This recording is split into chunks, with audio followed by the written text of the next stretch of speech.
이렇게 오늘은 금요 예배인데요. 보통 이 오늘의 금요 예배는 조금 다른 금요 예배가 좀 달라서 이렇게 성스럽다 하는 성자를 붙입니다. 예수님이 잡히셔서 고난받으신 특별한 금요일이기 때문에 그렇죠. 오늘 이렇게 뜻깊은 금요 예배 이렇게 귀한 분들과 함께 할 수 있어서 너무 좋고 귀하고 감사합니다. 하나님께서 우리 이 시간 특별한 은혜가 있는 줄 믿고 함께 기쁨으로 나아가도록 하죠. 우리 찬양으로 시작할 텐데요. 고난 주간이지만 오히려 거꾸로 좀 이 아름다운 역설의 이야기를 기쁨으로 찬양하고 싶어서 아름다운 이야기가 있네 이렇게 선곡해 보았는데요. 두 번째 곡까지 이어서 한번 불러보도록 하죠.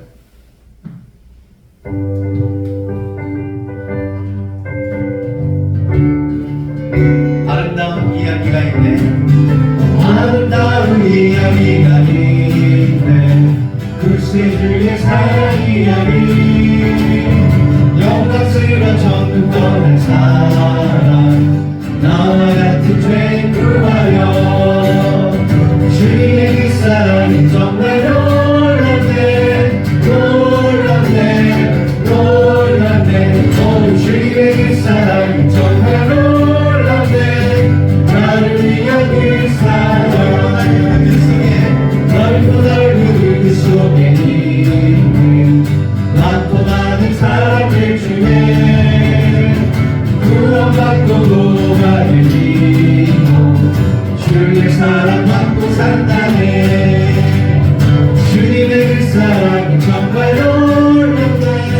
놀랍네. 놀랍네. 주님의 그 사랑이 정말 놀랍네. 나를 위한 그 사랑. 사람들을 이해할 수 없네. 주를 보낸 하나님 사랑. 이 사랑이 나를 살게 하네. 갈보리 그 속의 사랑. 주님의 그 사랑. 주님의 그 사랑이 정말 놀랍네. 놀랍네. 놀랍네. 주님의 그 사랑이 정말 놀랍네. 나를 위한 사람들은 이해할 수 없네. 주를 보낸 하나님 사랑. 이 사랑이 나를 살게 하네. 갈보리의 그 속의 사랑. 주님의 그 사랑이 정말 놀랍네. 놀랍네. 놀랍네. 주님의 그 사랑이 정말 놀랍네. 나를 위한 주님의 사랑. 주님의 그 사랑이 정말 놀랍네. 놀랍네. 놀랍네. 주님의 그 사랑이 정말 놀랍네. 나를 위한 그 사랑. 네, 두 번째 곡 끊어가도록 하죠. 이 놀라운 사랑은 결국 우리 주 예수님 때문이죠. 우리 주님의 생명 되신 주님을 우리 기뻐하며 찬양하도록 하겠습니다. 생명 주께 있네. 우리 박수 치며 함께 세상 찬양할까요?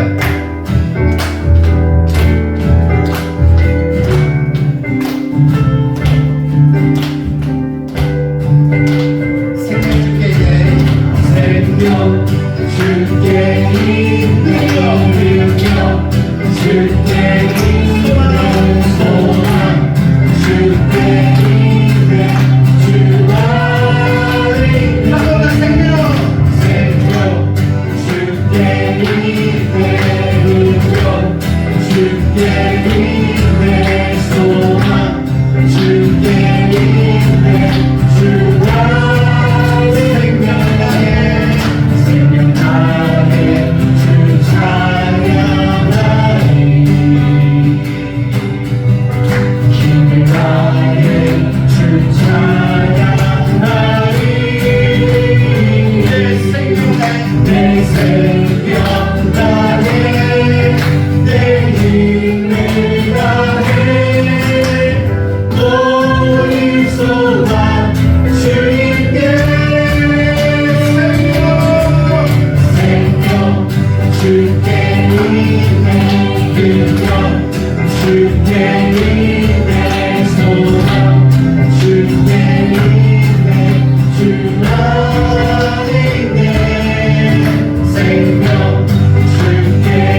주 찬양하리 주를 나의 주 찬양하리 내 생명 다해 내 힘을 다해 모든 소망 주님께 생명 주께 있는 생명 주께 있는 소망 주께 있는 주 앞으로 생명 주께 있는 능력 주께 있는 소망 주께 있는 주 안에 있는 주께 할렐루야. 그분 되신 예수님께 영광 소리드립니다. 할렐루야. 우리 계속해서 우리의 통치자 되시고 구원자 되신 예수님을 높이며 찬양합니다. 기뻐하며 왕국을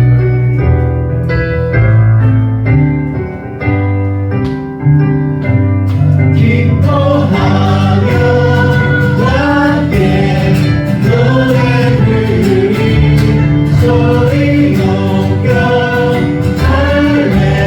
할렐루야 부르리 주님 앞에 나와 찬양 드리며 우리 주님과 함께 기뻐하리라.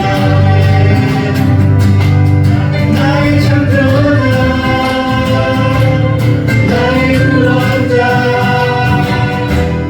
가장 위한 나의 예수님 찬양합니다. 나의 치료자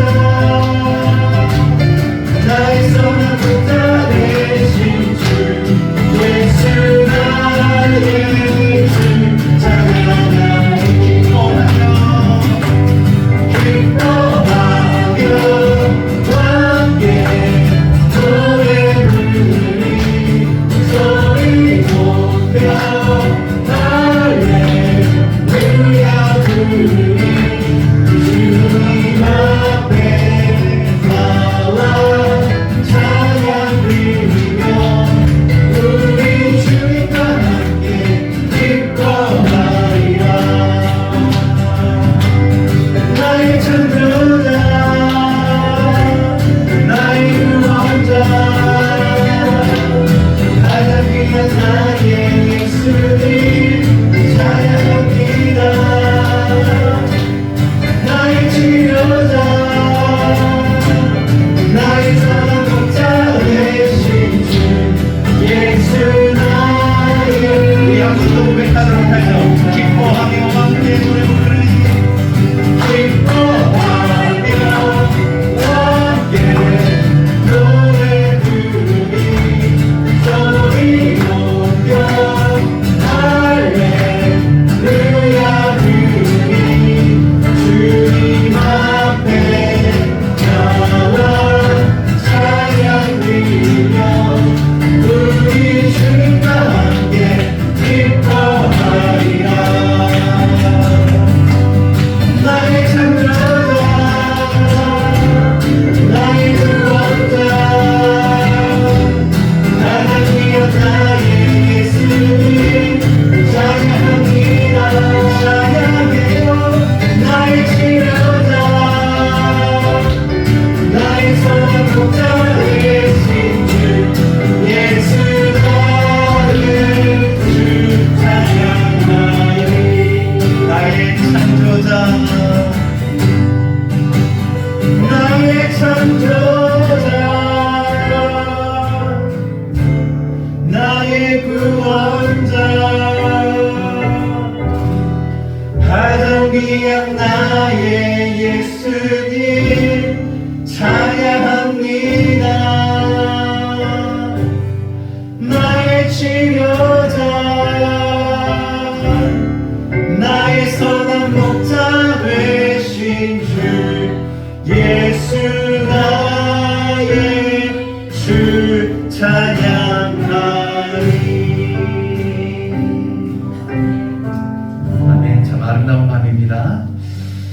우리 마지막 곡인데요. 모든 능력과 모든 권세, 고난받으신 주님을 높이고 찬양합니다.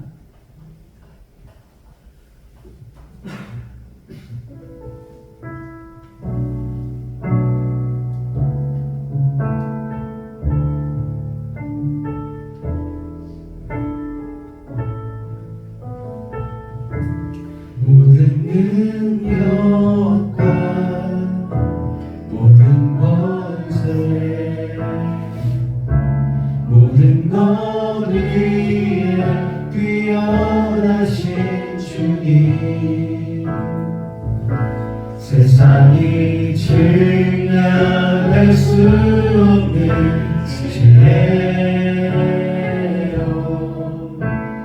모든 만물 창조하셨네 모든 나라와 모든 보좌 이 세상 모든 경이로운 거라 이 세상 모든 값진 복을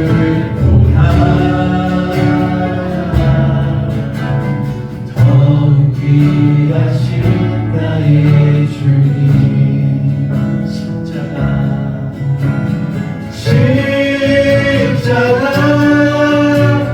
고통 당해서 버림받고 외면당하셨네 짓밟힌 장미꽃처럼 나를 위해 죽으셨네 나의 지금 처음부터 다시 고백하도록 합니다. 모든 능력과 다시 들어갔죠? 모든 능력과 모든 권세 이 생각 위에 뛰어나신 주님 세상이 증량할 수 없는 지혜로 모든 만물 창조하셨네 모든 나라와 모든 보좌 이 세상 모든 경이로운 보다 이 세상 모든 값진 복을 보다 더 귀하신 나의 주님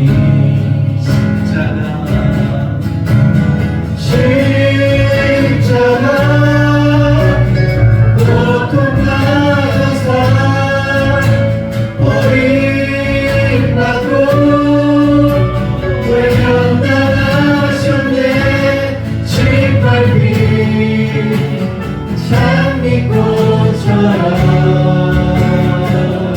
나를 위해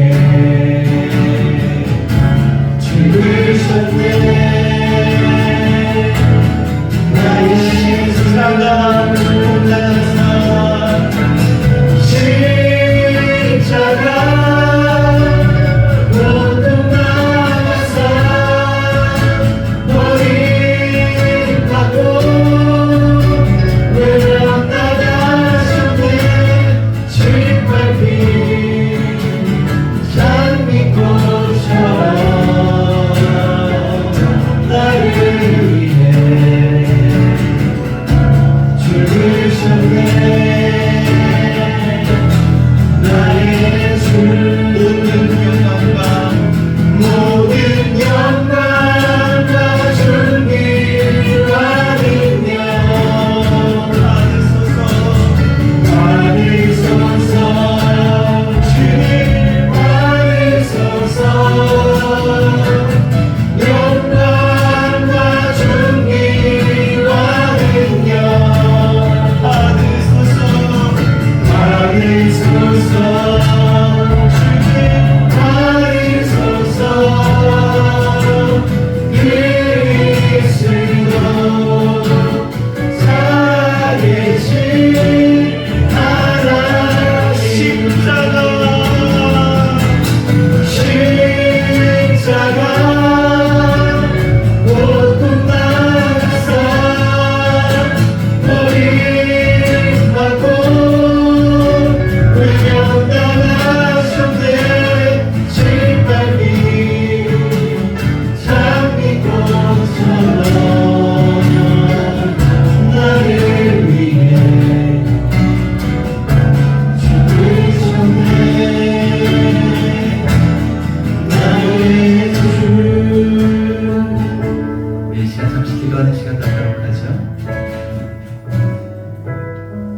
주님께서 잡히시고 십자가에서 고난을 받으신 날입니다.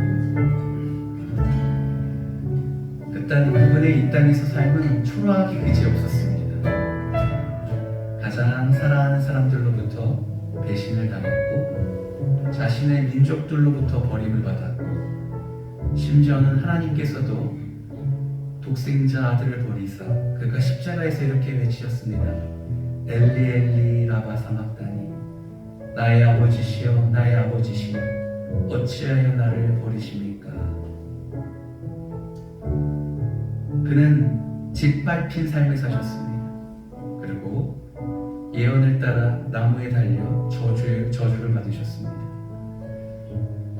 우리가 그 십자가의 삶을 죽으심을 기억하고 인정하고 그것을 귀히 여기지 않으면 예수님이 얼마나 그것을 알파하시겠습니까? 이 시간 눈을 감고 십자가를 묵상하며 나를 위해 죽으신 예수 그리스도를 기리는 시간 잠시 가졌으면 좋겠습니다. 주여 감사합니다.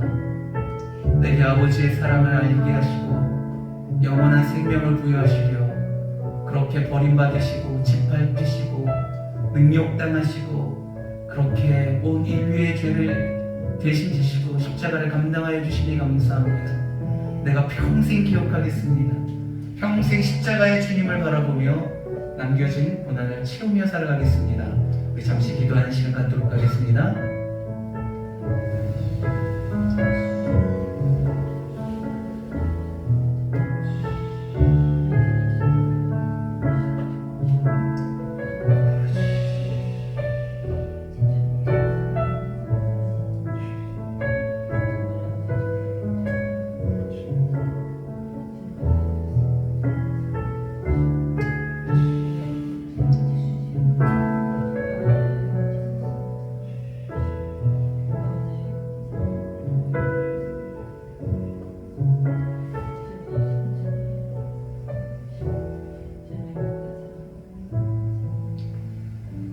이 밤 주님의 죽으신 십자가를 바라봅니다. 무뎌지고 무감각해지고 아무런 느낌이 없던 그 십자가가 다시금 우리에게 구원의 능력으로 다가오기를 원하오니 우리의 메마른 심령을 적셔주시고 은혜로 말미암아 다시 새로워지는 역사를 보게 하여 주시옵소서. 감사합니다. 사랑합니다. 예수님의 이름으로 기도합니다. 아멘. 네, 마이크 끄시고 유튜브 켜주시고 기타 좀 편하게 들을 수 있도록 감사합니다. 우리 하나님 말씀 보도록 하죠. 오늘 함께 나누실 말씀은 누가복음 23장 말씀입니다. 신약성경 누가복음 23장 제가 갖고 있는 성경책 신약성경책 138페이지에 있습니다. 누가복음 23장 42절 43절 2절 보도록 하죠. 하나님의 말씀 누가복음 23장 42절 43절 2절 보도록 하겠습니다. 함께 2절이니까요 같이 봉독해 보도록 하죠. 함께 있습니다. 시작. 이르되 예수여 당신의 나라에 임하실 때 나를 기억하소서 하니 예수께서 이르시되 내가 진실로 내게 이르노니 오늘 내가 나와 함께 낙원에 있으리라 하시니라. 아멘. 일단 오늘 찬양으로 섬겨주신 우리 형제님들 너무나도 행복합니다. 밤에 쉽게 잠 못 들지 못할 것 같아요. 제가 꿈꾸는 그 그림들이 형제님들과 이렇게 함께 사역하는 광경인데 이렇게 빨리 이루어질 줄 몰랐습니다. 감사하고요. 여러 가지 모양으로 섬겨주셔서 정말 사역에 큰 힘이 됩니다. 저는 믿음을 여러분에게 전하는 역할을 합니다. 여기도 그래도 신앙생활을 다 하셨던 분들인데 초신자가 오면 참 난감할 때가 있어요. 하나님이라는 존재 자체가 우리가 믿으니까 그게 이제 이해가 되지만 믿지 않는 분들에게 이거를 설명하기가 참 쉽지가 않습니다. 하나님 보이지 않고 하나님의 역사심이 너무나도 멀게 느껴지기 때문에 그렇습니다. 같은 공간에서 같은 세상에서 살아가고 있지만 우리는 영적으로 전혀 다른 차원에서 다른 세계를 보고 있는데 내가 보고 있는 이 세계, 내가 경험하고 있는 이 하나님을 참 전달하는 게 그리 쉽지만은 않아요. 우리 차강자매님이 저 가운데 앉아 계시는데 한 달 동안 남편 되신 우리 한상성 형제님과 성경 공부를 했는데 잘 설명한다고 설명해도 늘 한계를 느낍니다. 결국은 하나님께서 역사하셔서 그 새로운 세계에 대한 비밀을 보여주셔야지 가능한 거예요. 근데 그 새로운 차원으로 들어가는 신앙의 세계죠. 그 관문에 무엇이 있냐면 바로 이 십자가가 있습니다. 십자가. 이 십자가를 인테리어 할 때요, 제가 원래 생각했던 처음에 디자인한 십자가는 이렇게 녹슬어 있는 십자가였었어요. 고난의 십자가를 강조하기 위함이었는데 인테리어의 과정 가운데 좀 승리에 초점을 맞추게 되었습니다. 고난 받으시고 승리하신 로즈골드라고 하죠. 요즘 유행하는 색깔인데요. 좀 화려한 십자가로 바꾸게 되었습니다. 고난의 십자가를 통하여서 승리의 십자가를 경험하게 되는 것이죠. 십자가가 하나님께로 나아가는 관문이며 새로운 세계로 들어가는 관문인데 오늘 이 고난주간 가장 하이라이트에 있는 이 금요일날 십자가에서 달리신 예수 그리스도와 또 그 옆에서 구원을 받은 한 행악자의 이 놀라운 사건을 통해서 우리 안에 예수 그리스도의 놀라운 은혜가 새로워지는 역사가 있기를 주님의 이름으로 축원합니다. 오늘 본문의 배경을 보면 이렇죠. 먼저 예수님께서 돌아가실 때 양 옆에 두 명의 행악자들도 같이 있었습니다. 32절, 33절 말씀 함께 읽어보도록 하겠습니다. 함께 읽어볼까요? 시작. 또 다른 두 행악자도 사형을 받게 되어 예수와 함께 끌려가니라. 33절. 해골이라 하는 곳에 이르러 거기서 예수를 십자가에 못 박고 두 행악자도 그렇게 하니 하나는 우편에 하나는 좌편에 있더라. 예수님이 돌아가실 때 예수님 혼자만 사형 선고를 받은 것이 아닙니다. 예수님 양옆에 같이 사형 선고를 받은 사람이 있었습니다. 골고다 언덕에 총 몇 명이 지금 나무에 매달려 있습니까? 3명이죠. 근데 이 모든 것을 재판한 빌라도는 사람을 죽일 권한은 그 당시에 유대인들에게 있지 않았죠. 왜냐하면 로마 제국의 압제 가운데 이렇게 정치적으로 구속되어 있었기 때문에 사람을 죽이는 이 재판의 능력은 결국 그 당시 총독이었던 빌라도에게 있었습니다. 근데 빌라도가 아무리 예수를 신문하여도 죄를 찾지 못했죠. 그래서 3번이나 사람들에게 적당히 내가 때릴 테니까 놓아주자라고 권면을 합니다. 그런데 사람들이 어떻게 반응합니까? 안 됩니다. 저를 십자가에 못 박으십시오. 그렇다면 지금 바나바를 풀어줄 테니까 대신 예수를 그냥 풀어주고 그를 이렇게 하자 그랬더니 안 됩니다. 십자가에 못 박으십시오. 3번이나 그렇게 얘기합니다. 마지막에 나는 도무지 그에게서 악을 찾지 못했다. 그는 무죄하다. 그러나 그들이 재촉하며 십자가에 못 박으라 얘기하며 빌라도가 결국은 정치적인 자신의 입장을 고려해서 어쩔 수 없이 눈치를 보면서 십자가 사형 선고를 내립니다. 그런데 참 희한하게도 예수만 죽일 만도 한데 예수가 지금 최고의 이슈 아니었습니까? 그 당시에. 근데 양옆에 다른 사형 선고를 받는 사람을 같이 죽게 합니다.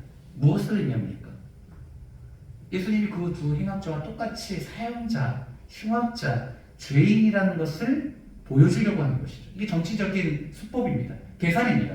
그는 스스로 양심에 예수님이 죄가 없다는 것을 알고 있습니다.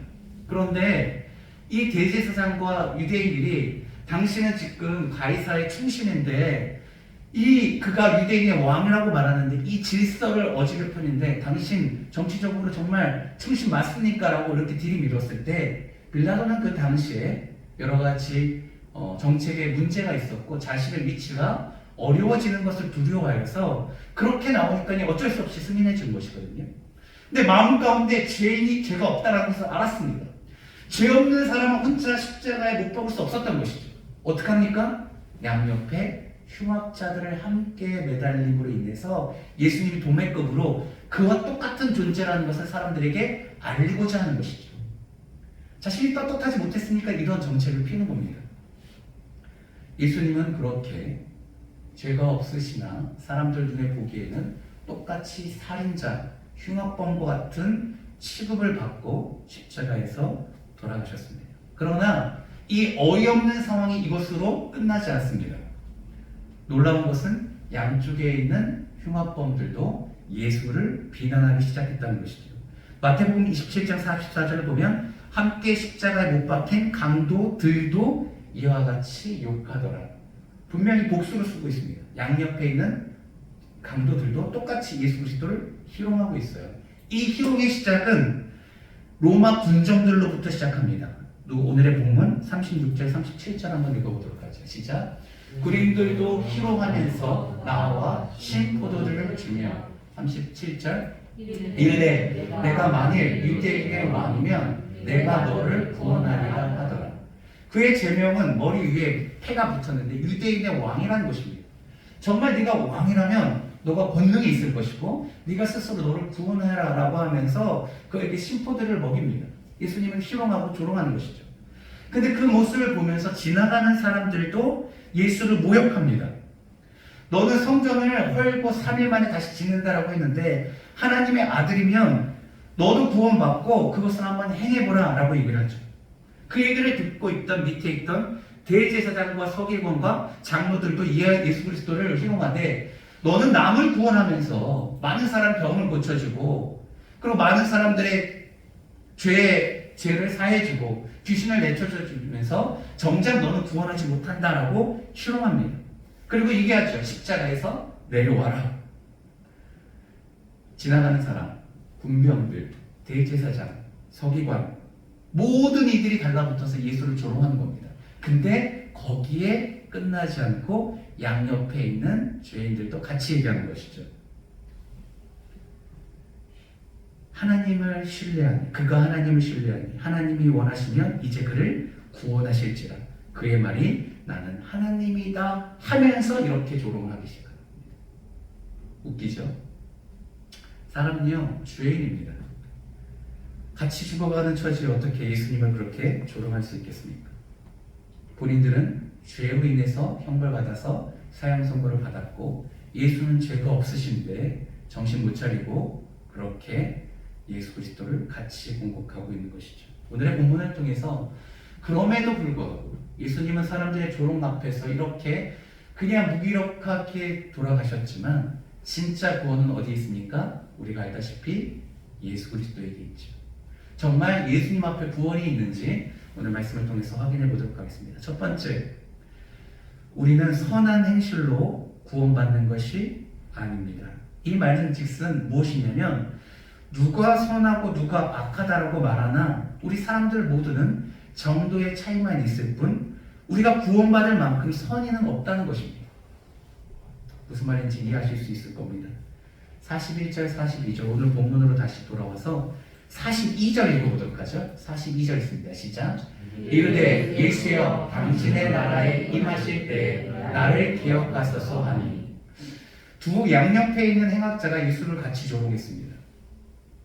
하나님이 너를 신뢰하니까 너는 이제 하나님의 신뢰를 받고 스스로 구원하라 라고 같이 양옆에 있는 행악자들이 예수를 조롱했죠. 근데 한 사람이 심경의 변화를 일으킵니다. 그리고 갑자기 이런 얘기를 하죠. 너와 나 양쪽에 있는 우리는 우리의 죄로 인해서 형벌받는 것이 마땅한데 이 사람은 아니다라는 것입니다. 그리고 이렇게 얘기합니다. 예수여 당신의 나라가 임할 때 나를 기억해 달라고 말입니다. 십자가에 달린 행악자는 예수님처럼 지금 같이 묶여있기 때문에 손발을 움직일 수가 없습니다. 할 수 있는 것은 생각과 말뿐이죠. 그는 사형을 당할 만큼 악한 일을 행한 자입니다.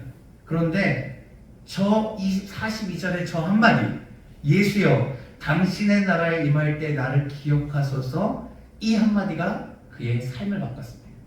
지금 이 순간은 그의 모든 운명을 바꾸는 아주 결정적인 순간이 되었습니다. 우리는 이것을 당연하게 여기지만 우리 중에 믿지 않는 자가 여기 앉아있다면 이거야말로 배가 아픈 일이 없죠. 기독교인을 바라볼 때 그들이 속상하고 속이 뒤틀리는 이유가 이겁니다. 자기 마음대로 막 살다가 예수님 앞에서 어떻게 저 한마디로 구원받을 수 있냐는 것이죠. 그러면 너희들은 네가 하고 싶은 대로 다 하면서 교회 가서 용서함 받고 구원 받는데 그것이 말이 되냐라고 공격을 합니다. 그런 얘기 많이 들어보지 않았습니까? 그런데 딱 이 경우가 그렇죠. 그는 십자가에서 어떤 것도 행하지 않았습니다. 지난날에 행한 것은 악이죠. 범죄입니다. 그러나 갑자기 심경이 바뀌어서 예수 그리스도에 대한 태도가 바뀌어졌고 생각이 바뀌어졌고 고백이 바뀌어졌습니다. 그렇다고 해서 그가 사랑을 행하거나 누군가를 도와주거나 어떤 선행을 행하지 않았죠. 십자가에 매달려 있기 때문에 그렇습니다. 그럴 시간도 없었죠. 그럴 상황도 아닙니다. 그런데 저 고백 하나로 구원을 받았습니다. 우리는요, 생각할 때요, 누구는 선하고 누구는 악하다라고 생각을 하죠. 누구는 신앙생활 나보다 잘하고 나보다 못한다. 목사들도 생각합니다. 나는 누구보다 목회를 잘하고 누구보다 못한다. 근데 그 기준이 무엇입니까? 자기 생각이죠. 누구는 나쁘고 누구는 착하다라고 생각할 때 기준이 무엇입니까? 자기 생각이죠. 그러나 정도의 차이지 하나님 보시기에는 결국 다 죄인이라는 것이 결론입니다. 요즘 남녀 간의 갈등이 굉장히 심하죠. 그죠? 그래서 그 갈등을 대놓고 선거에서 이용하기도 합니다. 남자들에게 눌려있던 여성들이 이제는 막 들고 일어납니다. 남자를 향해서 잠재적 성범죄자라고 말합니다. 그리고 범죄를 일으켰을 때 뻔하다라는 생각으로 이렇게 공격을 합니다. 법률적으로 사회학상으로 범죄를 저지르지 않는 사람을 범죄자 취급하는 것은 올바르지 않죠. 그죠? 그런데 성경에 보면 인간을 바라보는 시각을 생각했을 때 어느 정도 맞는 얘기기도 합니다. 우리는 죄인이고 언제라도 죄를 지을 수 있는 사람입니다. 그런데요, 이게 남자뿐이겠습니까? 자매님들도 마찬가지죠. 제 아내가 그렇게 있습니다. 제가 늘 얘기하지만 제가 만난 세상에서 가장 착한 사람입니다. 그런데 아이 키우는 게 힘들죠, 그죠? 잠을 잘 자지 못하니까 모의 수유할 때 굉장히 날카로워지고 우울증으로 이렇게 연결되더라고요. 그 당시에는 제가 유학생활을 마치고 들어와서 이제 집이 없어서 부모님이랑 같이 살 때였습니다. 아이를 기르는데 부모님하고 같이 살지 얼마나 힘들었겠습니까? 어느 날 너무 힘들고 지쳤는지 갓난 아이를 이렇게 던지더라고요. 아직도 그 충격을 제가 잊지 못합니다. 물론 침대 위에 던졌습니다. 침대 위에 던졌어요. 그래도요, 제가 지금까지 아는 아내의 모습을 생각했을 때 그 아이를 던질 거라고. 울고 막 그러니까 지쳐서 화를 내면서 던지더라고요. 모든 여성들은 이런 논리로 보면, 그죠? 잠재적 아동 학대의 가능성이 있는 사람들이죠. 성경은요, 모두가 죄인이라고 말합니다. 로마서 3장 10절부터 12절 볼까요? 한번 참고 말씀 한번 보도록 하겠습니다. 함께 있습니다. 시작. 기록된 바 의인은 없나니 하나도 없으며 깨닫는 자도 없고 하나님을 찾는 자도 없고. 12절. 다 치우쳐 함께 무익하게 되고 선을 행하는 자는 없나니 하나도 없다. 하나님께서 이 땅을 바라보실 때 의인이 있을까? 단 한 명이라도 있을까? 찾아봤는데 한 명도 없다는 겁니다. 두 명이 없는 것이 아니라 한 명도. 한 명도. 깨닫는 자도 없고 하나님을 찾는 자도 없고 다 무익하고 선을 행하는 자가 없다는 겁니다. 사람의 관점에 봤을 때 누구는 더 선하고 누구는 더 착하고 누구는 더 교양이 있고 누구는 더 악랄하고 정도의 차이가 있을 수 있으나 그것은 본인의 기준이고 하나님 관점으로 봤을 때는 그놈이 그놈이다. 다 소망이 없다. 결국은 어떤 선한 행실을 통해서 절대 천국으로 들어갈 수 없다는 것입니다. 저와 여러분을 향해서는 천국 문이 열려있지 않습니다. 우리는 이것을 깨달아야 됩니다. 그래도 나는 좀 난데, 나는 저분보다 조금 난데, 그 생각에서, 그 환상에서 꿈을 깨야 된다는 겁니다. 좋은 나라는 어떤 나라입니까? 좋은 국민들로 이루어진 나라죠. 아무리 대국이지만 우리는 중국을 무시하는 경향이 있습니다. 왜 그렇습니까? 국민성이 미비하다는 것이죠. 그들이 아무리 군사적 힘이 있고 그 다음에 경제적으로 많이 성장했으나 그 국민들이 다른 곳에 살면 그 나라가 좋은 나라가 되지 않을 것이라는 확신을 갖고 있는 이유는 사람이 좋아야지 좋은 나라가 된다는 것이죠. 천국이 존재한다고 한들 우리가 그곳에 들어가면 그곳이 천국이 되겠습니까? 그렇지 않죠. 좋은 사람이 있어야지 그 교회도, 그 공동체도, 그 세상도 아름다운 곳이 됩니다. 우리가 이 죄의 문제를 해결하지 못하고 천국에 간다면 천국이 아닐 것이죠. 결국은 무엇입니까? 우리의 얄팍한 선행으로는, 얄팍한 우리의 인격으로는 도무지 천국에 들어갈 수 있는 길이 없다는 것입니다. 첫 번째가 그것이죠. 선행으로 천국에 갈 수 없다. 두 번째, 그러면 어떻게 구원을 받고 천국에 들어갈 수 있습니까? 우리가 알다시피 믿음으로 구원을 받고 천국에 들어갈 수 있습니다.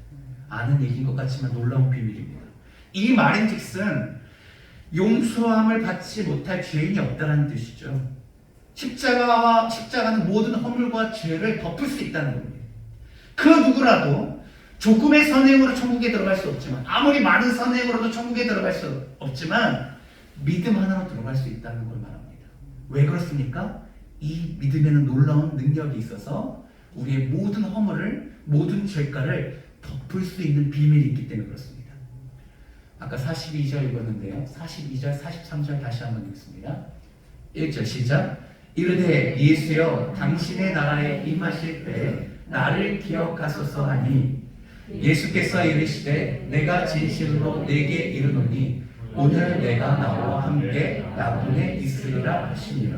지금 상황이 굉장히 재밌습니다. 예수님도 매달려 있고 행악자도 매달려 있습니다. 양옆에 행악자가 예수님을 조롱하였습니다. 그런데 한편에 있던 사람이 예수 심령의 변화가 있어서 갑자기 예수님께 태도를 달리합니다. 당신의 나라가 임할 때 저를 기억해 주십시오라고 고백했더니 예수님께서 오늘 43절에 오늘 내가 나와 함께 나오네 있겠다. 천국으로 그를 허용해 주시고 허락해 주시고 그리고 오늘 있겠다라고 약속해 주십니다. 둘 다 아무것도 하지 않았지만 대화상으로 구원이 왔다 갔다 한 겁니다. 결국은 선행으로 그는 구원받지 않고 믿음으로 구원받았습니다. 아무리 믿음으로 구원받는다 해도 너무한 건 아닙니까? 이렇게 생각할 수 있죠. 우리 모든 초신자들의 꿈은 이겁니다. 안 믿고 있다가 내 마음대로 살다가 마지막에 예수님 믿는 거. 그러면 나도 천국에 갈 테니까. 그래서 예수님 믿으세요. 그러면 이 사실을 알고 저 나중에 믿을게요 라고 말하는 사람이 의외로 많습니다. 내 멋대로 살다가 나중에 노인이 되어서 죽을 때쯤 예수님 믿겠다는 겁니다. 생각해보세요. 도박에 중독된 사람이 결정적인 순간에 도박을 끊을 수 있겠습니까? 이 믿음은 쉬운 것이 아니죠. 어떤 강력계 형사인데 그분은 많은 흉악범들을 이렇게 잡았습니다. 근데 그분이 하는 인터뷰를 통해서 들은 게 무엇이냐면 그 흉악범들이 잡혔을 때 뉘우치는 사람이 생각보다 적다는 거예요. 죄를 지었잖아요. 흉악범 정도면 누군가의 상해, 폭행, 강간 이런 건 이 정도잖아요. 그런데 이 사람들이 잡히잖아요. 그러면 아유 저 잘못했습니다 이렇게 생각하지 않는다는 거죠. 어떤 반응을 보이냐면 열의 여들은 재수없게 잡혔는데 이렇게 생각한다는 거예요. 자신의 잘못을 뉘우치는 것은 기적입니다. 우리가 봤을 때 나쁜 사람이요, 그 사람들이 잡혔을 때 당연히 나의 잘못을 인정할 거라고 생각하지만 그렇게 생각하지 않는다는 거예요.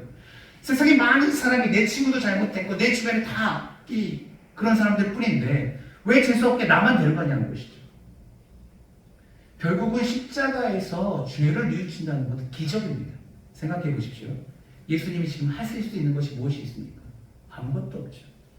그 예수에게 내 미래를 던진다는 것 쉬운 일입니까? 어려운 일이죠. 예수님이 아무것도 할 수 없다는 것을 알고 있습니다. 두 손과 발이 못에 박혀서 꿈쩍도 못한 거예요. 죽는 게 시간 문제입니다. 그럼에도 불구하고 자신을 낮추고 예수께 존중하며 당신의 나라가 임할 때 나를 기억해달라고 말하는 것은 쉬운 것이 아닙니다.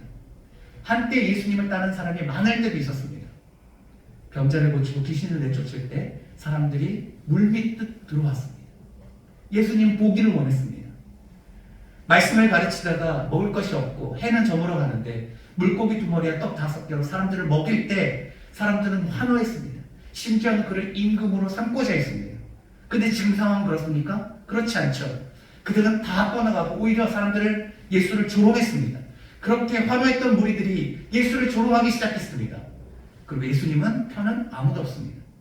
예수님 십자가 앞에서 슬피 우는 이들은 여인들 몇 명이었습니다. 예수님의 어머니 마리아, 그의 이모, 예수님의 이모, 그 다음에 야고보와 요셉의 어머니 마리아, 막달라 마리아, 그 다음에 요한이죠.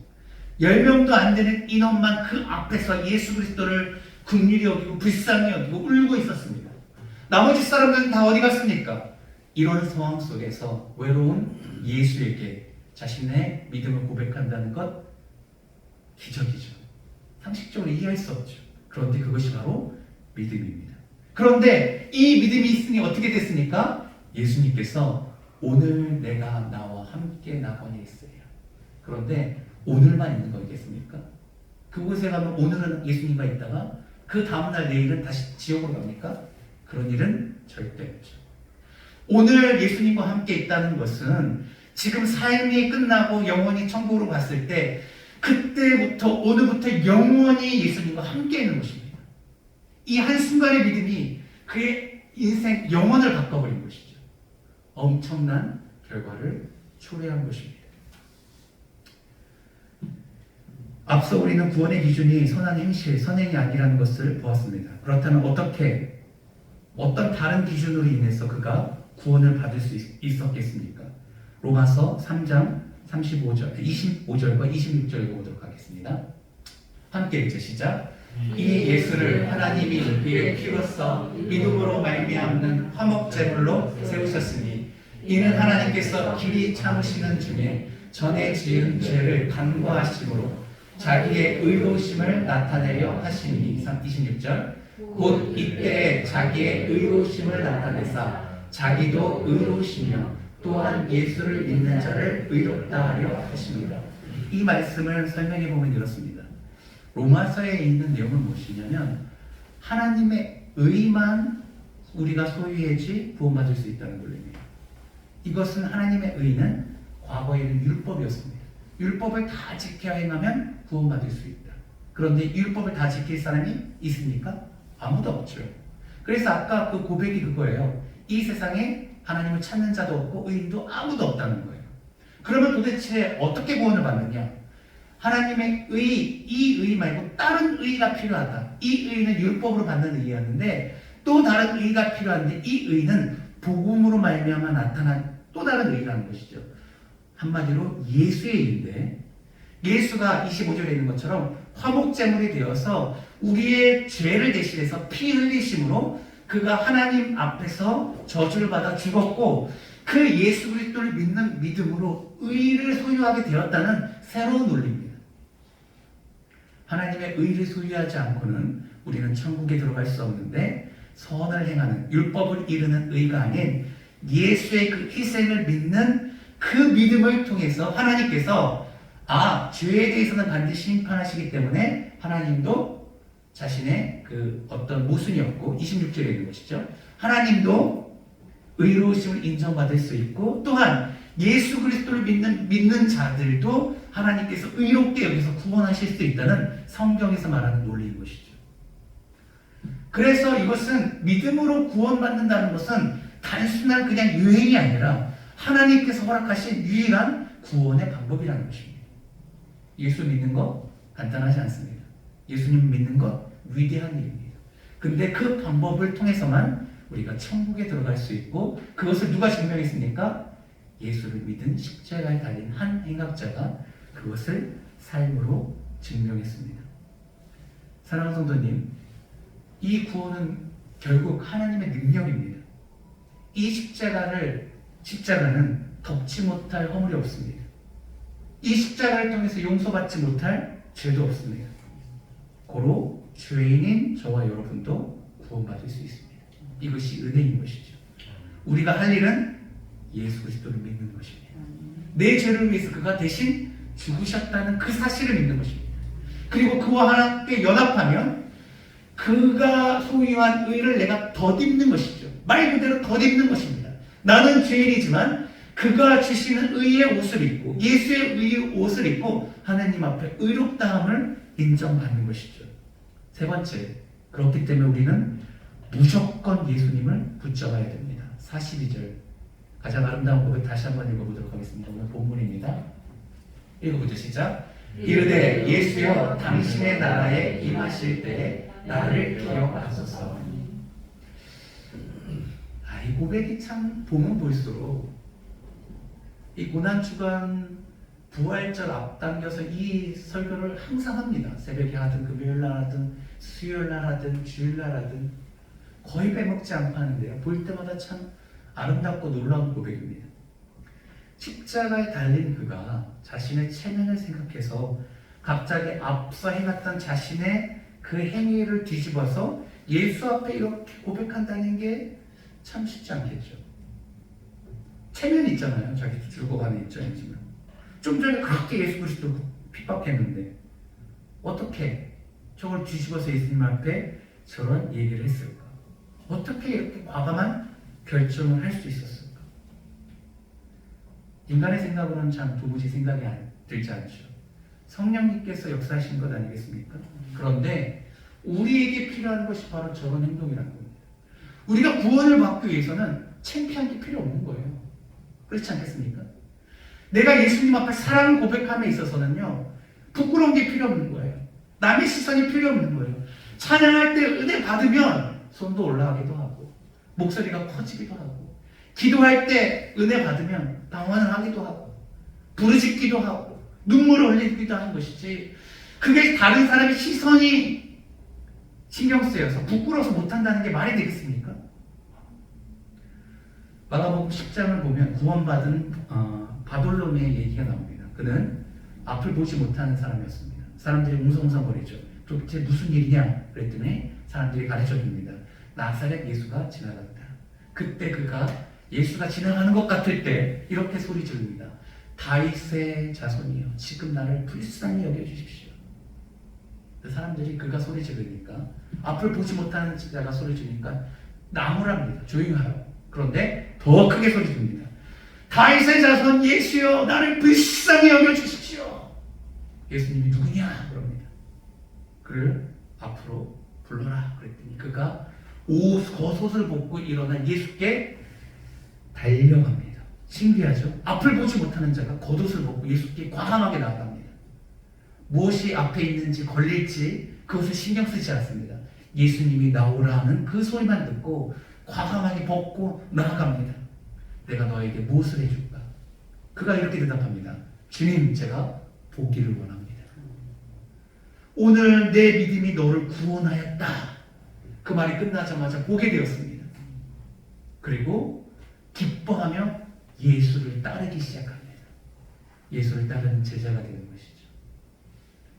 자신이 구원받기 위해서, 자신이 앞을 보기 위해서 체면 이런 거 필요 없습니다. 부끄러움 이런 거 필요 없습니다. 다칠 것 이런 거 필요 없습니다. 걸려 넘어질 것 필요 없습니다. 넘어져서 얼굴에 상처를 입으면 어쩔까? 다 필요 없습니다. 왜냐하면 내 평생의 마지막 기회가 될 수 있다는 것을 그가 알았기 때문에 그렇죠. 언제 내 앞을 예수가 지나가겠습니까? 그때 그는 사력을 다해서 부르짖는 것이죠. 사람들이 뭐라고 해도 잠잠하라고 그냥 뭐라고 해도 아랑곳하지 않는 것입니다.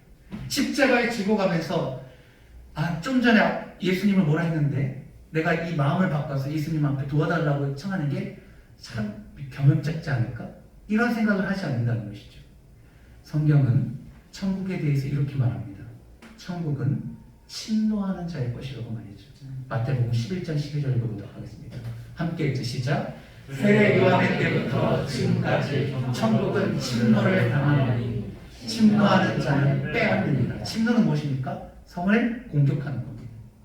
천국이라는 성이 누군가에 의해서 공격을 당하고 있다는 것이죠. 언제부터? 세례 요한 때부터. 세례 요한은 예수님이 누군지 딱 진음하여 그가 세상 죄를 지고 가는 어린 양이라고 포인트 콕 집어서 말하는 사람입니다.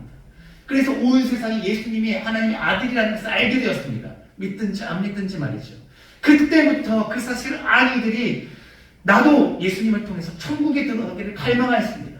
예전에는 이 율법이라는 이 벽 앞에서 그들이 좌절하였는데, 나는 죄인이기 때문에 들어갈 수 없는 곳이라고 생각했는데, 나는 아프기 때문에 하나님의 저주를 받아서 하나님으로부터 외면받았다라고 생각했는데, 예수가 죄인과 함께 하면서 내가 길이요 진리요 생명이니 나를 통해서 하나님께로 갈 수 있다라고 말하는 그 말씀을 들은 사람들이 자신의 처지를 생각하지 않고 심지어 이방인들까지, 죄인들까지 창피한 거 무릅쓰고 예수를 붙잡기 시작했습니다. 예수를 찾아가기 시작했습니다. 예수가 지나갈 때 옷을 붙잡기 시작했습니다. 병든 혈류병 걸린 여인이 사회적 통념 이런 거 다 무시하고 예수를 붙잡기 시작했죠. 그렇게 되니 어떻게 되었습니까? 천국이 그들에게 문을 열기 시작한 거예요. 오늘 말씀은 빼앗겼다라고 말하고 있습니다. 공격하면 성경은 천국은 그 사람의 것이 되는 것입니다. 그로 십자가에서 창피함을 생각하지 않고 구원을 받기 위해서 예수님 앞에 이 아름다운 고백을 하는 것이죠. 필요한 것이 무엇입니까? 우리도 그렇게 예수님 앞에 간절하고 절실하게 나가야 된다는 겁니다. 예수를 붙잡을 수 있다면 주변 상황을 내가 따지지 않는 거예요. 이곳에 복음이 있다면 그 복음을 듣기 위해서 다른 것을 내려놓는 것입니다. 예수를 만날 수 있는 곳이 있다면 찾아가는 것이고, 배우는 것이고, 예배하는 것이고, 나의 귀중한 것과 겹쳤을지라도 우선순위를 결정해서 예수를 붙잡는 것입니다. 사랑하는 성도님, 천국은 이렇게 십자가상에서 눈치 없이 부끄럼 없이 사람들의 시선을 의식하지 않고 희미하지만 선명하게 낙원에 대한 소망을 품고 주께 도움을 청하며 그를 붙드는 자들의 것이 되었습니다. 결국은 그 십자가에서 그는 약속을 받았고 천국을 경험하였을 것을 저는 믿고 확신합니다. 그가 인생의 승리자가 되었습니다. 누가 뭐래도 그가 인생의 승리자가 되었습니다. 예수님과 영원히 천국에 있었기 때문에 그렇습니다. 그 이전에 아무리 모진 삶을 살고 거친 삶을 살고 사람들이 조롱하는 삶을 살았을지라도 그는 예수 그리스도를 믿었고 그거 하나로 좋겠습니다. 교회를 가지 않아도 되었고 헌금을 하지 않아도 되었고 교회 봉사를 하지 않아도 되었습니다. 가장 중요한 것은 마음으로 예수 그리스도를 영접하는 것이었습니다. 그렇기 때문에 우리도 인생의 승리자가 되기 위해서 예수가 우리에게 가까이 왔을 때 그를 붙잡아야 됩니다. 조건 없이 말이죠. 예수님 이렇게 해주면 예수님 믿을게요. 그게 아니죠. 무조건 예수님 붙잡는 겁니다. 예수님 지나가실 때 꼭 저를 기억해 주십시오. 예수님 지나가실 때 죄인된 저를 한 번만 생각해 주십시오. 제가 죄인이지만 예수님이 아니면 저는 구원받을 것으로 알아서 예수님의 사람이 되기를 원합니다. 당신의 나라의 백성이 되기를 원합니다. 간보지 마시고 예수님을 꼭 붙잡으십시오. 그리고 진실로 고백하십시오. 하나님, 아버지, 예수님의 때가 오면 저를 꼭 기억해달라고 말이죠. 말씀을 맺으려고 합니다. 우리는 남들보다 정직하고 성실하며 양심적으로 살기 때문에 스스로 내게 큰 점수를 주는 경향이 있습니다. 부인하고 싶지만 그렇지 않죠. 그죠? 실제죠. 나는 특별하기 때문에, 나는 남들보다 좀 낫기 때문에 내가 말하는 것을 남들이 주목해야 된다고 생각을 하죠. 그렇죠? 근데 내가 말했는데 주목하지 않으면 속상하죠. 집까지 게 뭔데? 내가 말하는데 내 말을 끊고 내 말을 귀담아 듣지 않는가. 내가 남보다 낫다라고 생각하기 때문에 그렇습니다. 좀 더 거룩한 삶을 살아간다라고 생각하기 때문에 그렇습니다. 타인을 향해서 긍휼한 마음을 갖는 사람이 있습니다. 가난한 사람들을 위해서 돕고자 하는 사람들이 있습니다. 믿음이 없지만 그곳을 살피고 그것을 돕는 사람들이 있죠. 칭찬받아 마땅합니다. 그러나 그렇다고 해서 그들이 구원받을 만큼 선하지는 않습니다. 성경은 선언합니다. 그 누구도 선을 통해서 하나님 나라에 들어갈 수 없다라고 말이죠. 우리들 입장에서는 좀 더 나은 것 같지만 하나님 보시기에는 한참 부족합니다. 부족해도 너무 부족합니다. 범죄를 저질러서 철창 안에 들어가서 감금하고 있어야지 죄인이 아니라 우리의 생각만으로도 충분히 하나님 앞에는 죄인이라는 것입니다. 이것을 거부할 자가 누가 있겠습니까? 누가 있겠습니까? 그러나 우리에게 소망이 있습니다. 누구입니까? 예수님이시죠. 다른 길을 여신 예수님이 있습니다. 이 길을 여시기 위해서 그는 모든 것을 버리셨습니다. 자신의 자존심, 자신의 하나님됨, 자신의 탁월한 능력들, 자신 주위에 있는 천군 천사들, 그 모든 권리를 내려놓으셨습니다. 절제하셨습니다. 사람이지만 하나님이시기 때문에 모든 것을 여전히 하실 수 있었지만 그렇게 어린 양으로 조용히 십자가를 지셨습니다. 사람들의 핍박과 조롱과 능력과 수치에 그냥 입을 다무셨습니다. 그런데 놀라운 것은 그가 죽으심으로 우리에게 천국의 문이 활짝 열렸습니다. 우리는 예수 그리스도를 바라보고 믿고 고백하면 그뿐입니다. 덧입기만 하면 됩니다. 그래서 우리는 이것을 은혜라고 부릅니다. 내가 할 수 있는 것이 아니라 하나님께서 주시는, 거저 주시는 선물이기 때문에 그렇습니다. 하나님께서는 이 모든 위험천만한 도전을 우리에게 사랑 때문에 이 모든 것을 감행하셨다 말합니다. 사랑하는 사람을 위해서 여러분 얼마나 헌신하고 얼마나 희생할 수 있습니까?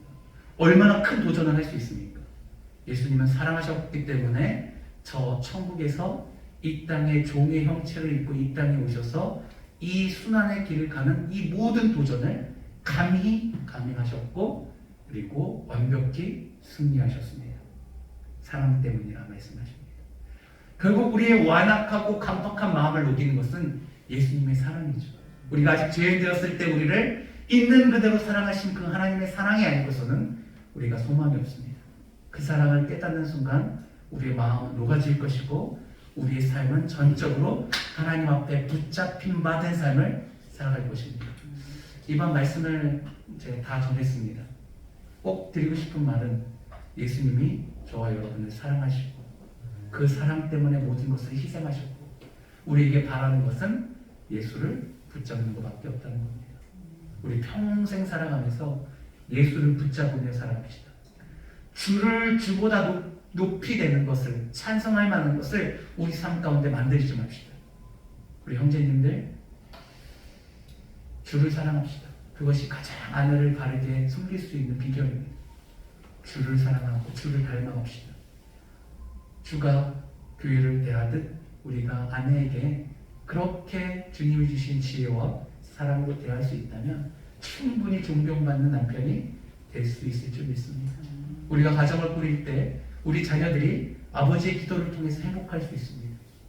아버지의 영적인 깨어있음과 그 영성만이 아이들이 이 가정 안에서 좋은 것을 보고 좋은 것을 배우며 바로 자랄 수 있는 것이죠.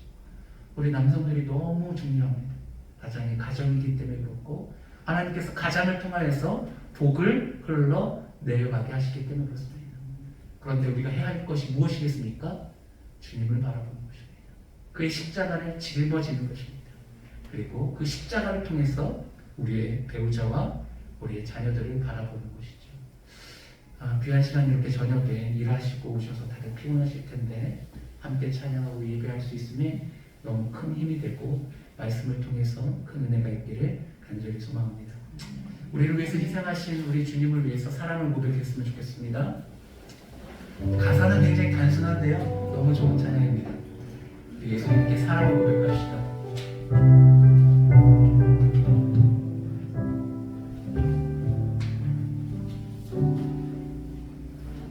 우리 한 번 더 천천히 해주시죠. 제가 물 마시느라 타임을 놓쳤습니다.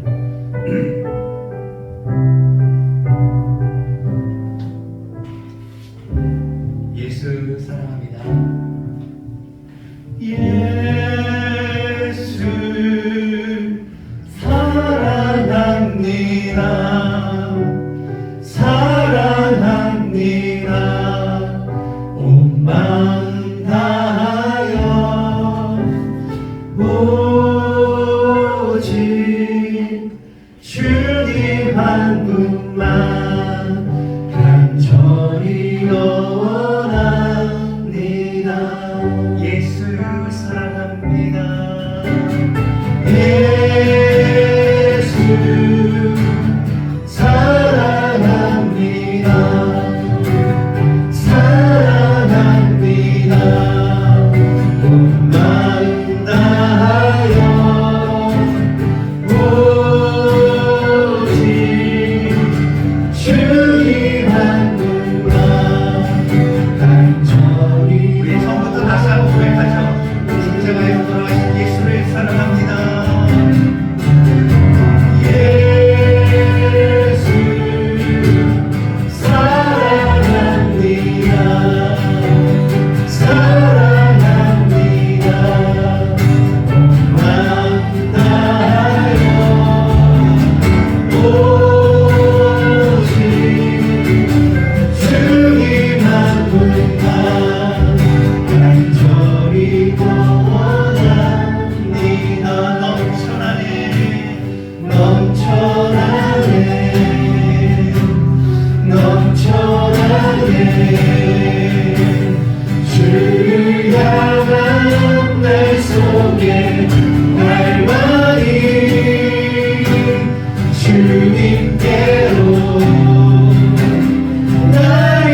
그 사람 중에 한 사람이 바로 같이 십자가에서 죽었던 예수님 한편에 있던 행악자였습니다. 그를 구원하기 위해서 마지막까지 그렇게 애쓰셨고 다 이루었다 말씀하시고 숨을 거두셨습니다. 우리를 향한 마음도 동일합니다. 여기에 있는 모든 분들 한 분 한 분에 향한 예수의 마음이 동일합니다. 저와 여러분을 위해서 죽으셨습니다.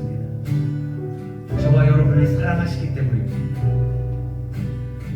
우리 안에 그를 향한 사랑이 가득하기를 원합니다. 우리를 위해서 죽으신 예수 그리스도를 향한 흠모하는 마음이, 사모하는 마음이 우리 안에 성경을 통하여 다시 한번 새로워지기를 원합니다.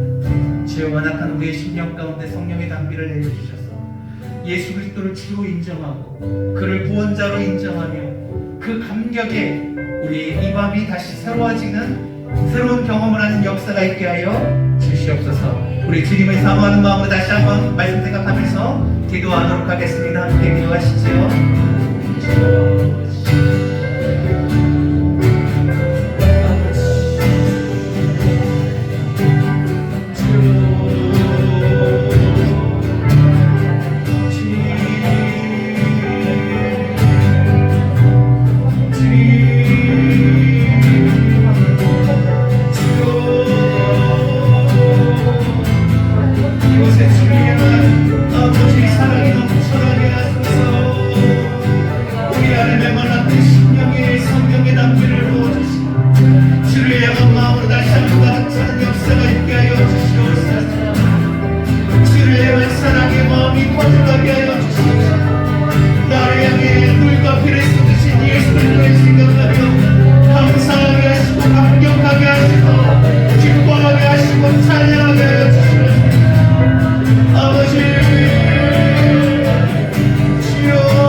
예수님은 우리를 사랑하시되 적당히 사랑하지 않으셨습니다. 적당히 희생하시지 않고 모든 것을 바쳐 사랑하셨습니다. 모든 것을 희생하셨습니다. 우리가 주님을 향한 마음이 어떻습니까? 주님을 사랑하되 그 사이에 너무 많은 것들이 있지 않습니까? 우리 시간 결단했으면 좋겠습니다. 예수님과 나 사이에 어떤 것도 끼지 않게 해주십시오. 주님께서 말씀하셨습니다. 내 가정보다, 내 아내보다, 부모보다, 내 자녀보다 더 사랑하는 것이, 나보다 더 사랑하는 것이 마땅하지 않다. 각자의 십자가를 지고 나를 따르라 말씀하십니다. 주님과 우리 사이에 그 어떤 것도 껴있으면 안 됩니다. 우리 삶의 최선, 최고는 예수님이어야 됩니다. 예수님 하나로 내가 충분합니다 라는 고백을 할 때 주님께서 모든 것을 책임져 주십니다. 이것이 비결입니다. 우리 다시 한번 십자가에 돌아가신 예수를 바라보면서 나를 위해서 모든 것을 포기하신 주님을 위해서 내 삶을 드리겠습니다. 주님보다 가까운 것 그 어떤 것도 두지 않겠습니다. 내 삶의 우선순위는 예수님입니다. 우리 다시 한번 고백하는 시간 갖도록 하시죠. 함께 기도하십니다.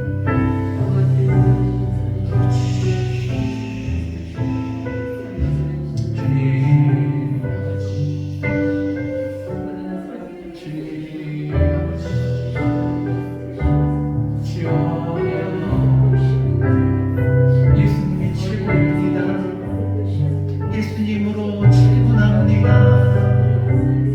예수로 만족합니다. 주여 헛된 생각과 탐욕에 빠지지 않게 하소서. 이 세상의 아버지 욕심과 탐욕에서 구원하소서. 그 십자가를 바라볼 때마다 다시 한번 마음을 다잡게 하여 주시고 주님이면 만족합니다. 주님이면 충분합니다. 주로 살게 하소서. 주로 살게 하소서. 주님이 최고입니다. 아름다우신 주님을 바라보므로 그 안에서 위로하게 하여 주시고 주께서 주시는 힘으로 남겨진 삶을 살아갈 때 채워주시는 주님의 놀라운 능력을 경험하게 하여 주시옵소서. 할렐루야 할렐루야 할렐루야.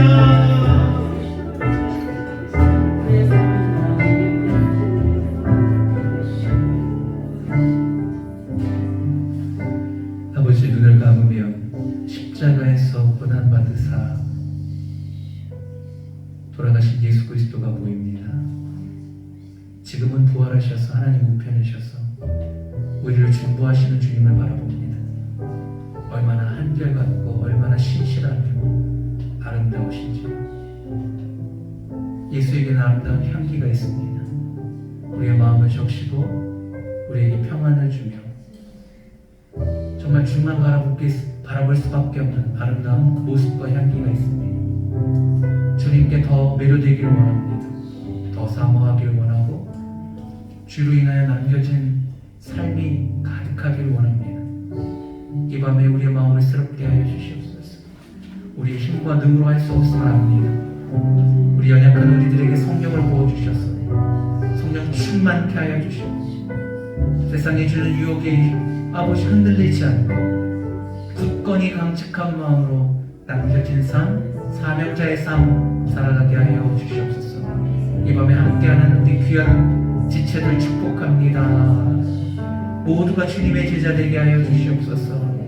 모두가 주님의 사랑 가운데 거하게 하여 주시옵소서. 주님의 말씀으로 변하여 새 사람 되게 하여 주시옵소서.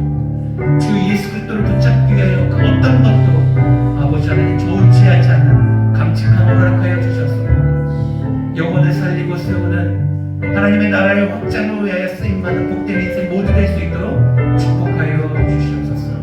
주께서 주시는 꿈과 소망을 허락하여 주시고 평생을 그 꿈 주께서 주시는 비전을 향해 쏟아부어도 후회 없고 부족함이 없는 아름다운 아버지 목표를 허락하여 주셔서 남겨진 삶 다 투자하여 살아가게 하여 주시고 그 가운데 함께하여 주셔서 아름다운 열매가 주렁주렁 맺힐 수 있도록 도와주시옵소서.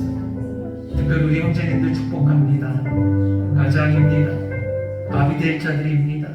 아비입니다. 그들에게 영성을 더하여 주셔서 기름 부어 주시옵소서. 그의 사역 가운데 삶 가운데 하는 일 가운데 성령의 기름 부어 주셔서 정결하게 하시고 거룩하게 하시고 아버지 하나님 사명자의 삶을 살게 하시되 사랑하는 배우자와 자녀들을 향하여 안수하고 기도할 때마다 그 어떤 것도 땅에 떨어지지 아니하며 이루어지는 역사를 보게 하사 믿음의 명문 가족으로 뜰설 수 있도록 축복하여 주시옵소서. 감사합니다. 감사합니다. 돌아가는 발걸음도 주께서 복되게 하여 주시옵소서. 모든 말씀 우리를 위해서 십자가에서 돌아가신 예수 그리스도의 받들어 간절히 기도합니다. 아멘. 감사합니다. 각자 개인 기도하시고 자유롭게 돌아가는 시간 갖도록 하겠습니다. 또 한 주간 잘 보내십시오. 감사합니다.